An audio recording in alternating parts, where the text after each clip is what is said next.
Dahil sa madaming nagre-request or nagtatanong sa akin kung bakit daw hindi nila mabuksan yung file na dina-download nila mula sa internet, sa mga iba't ibang website, lalo na dun sa ating video na ating dito sa ating channel. Meron kasi ako mga files na halimbawa yung sound effects.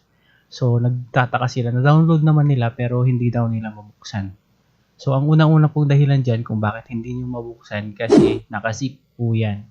Zip files. Kumbaga sa layman's term, parang naka-zipper siya. So kailangan natin din gumamit ng pambukas na apps. So yan ang ituturo ko sa inyo.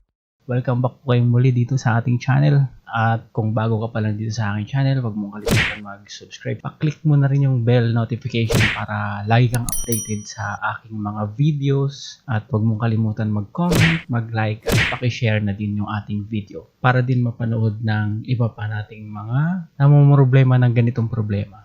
So, umpisahan na natin.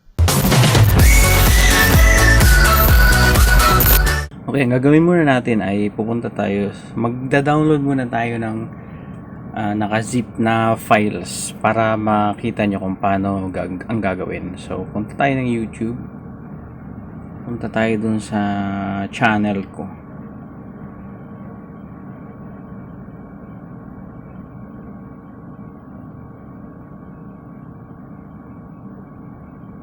Okay, nandito na tayo. So, ang i-download ko ay yung file na yung sound effects. Okay. Ito kasi yung karamihan sa mga nagme-message sa akin kung na-download naman daw nila pero bakit na hindi nila mabuksan. So, ito yun, ganito. Download to muna, yan. Download. Ayan, nagda-download na siya. Ayan, okay na siya. So, ang gagawin ko,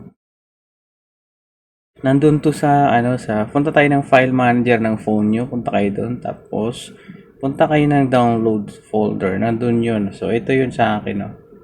Ito yun, dyan siya. So, hindi mo nga mabuksan, di ba? Ganyan. So, ang gagawin natin ay pupunta tayo dito sa application na to. Itong RAR. Yan. Kung wala pa kayo yan, punta muna kayo ng Play Store. Tapos, search nyo lang WinRAR. Yan. Yan. Tapos, install nyo lang yan. So, sa akin, kailangan na palang i-update. Hindi ko muna i-update. So, pag sa inyo, install nyo muna. Tapos, na-install nyo na, punta na kayo doon sa application na yun, sa RAR. Tapos, marami siyang folder na lalabas. Ayan. So, yung ating download, mostly mapupunta yan sa download folder ito. Ayan. So, nandito siya. Ito siya, oh. Sound effects. So, ang gagawin ko, i-check ko lang yan. Tapos, i-click ko tong ano na to. Ito. Ayan. Tapos, i-extract kasi niya yan. Ibig sabihin, bubuksan niya. Tapos, ilalagay mo kung saan mo gustong ilagay na folder. So, magbabrowse ka dito kung saan mo ilalagay. So, sa akin, doon ko pa rin siya ilalagay sa folder na yun, sa download folder. So, yan. Ganyan. Tapos, okay, kung okay na yan, click ko na yung okay. Yan. Ayan. Tapos na siya. Nandito na siya ngayon. Saan na yun? Ayan, sound effects. Ayan siya. Ayan, mabubuksan mo na yan pag pinindot mo, halimbawa yan, pili tayo ng magpi-play sa kanya.